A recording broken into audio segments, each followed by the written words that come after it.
Good morning, happy Friday. Our assignment for today is also in Discovery Education. However, it is not reading chapters and answering questions. It's a little bit different.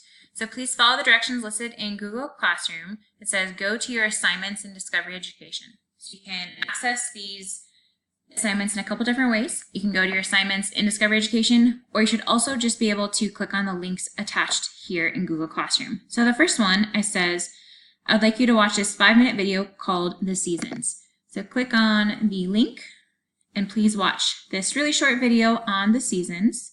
Once you've watched that, please return back to Google Classroom or your assignments, and you will see that it says to then watch or click on the exploration called To Every Season. So you're going to see a second Discovery Education link posted in Google Classroom. Please click on this one, or again, it's also been assigned to you in Discovery Education. So you can access this also from assignments in Discovery Education. So here you will see this To Every Season exploration. Okay, I'd like for you to play around with this a little bit, explore some different features of this exploration, and then answer the questions that are back in Google Classroom in a Google Doc.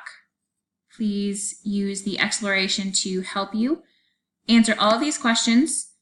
Okay, fill in the table there for the different locations and then answer the questions at the bottom of the page in Google Classroom. Thanks and have a great weekend.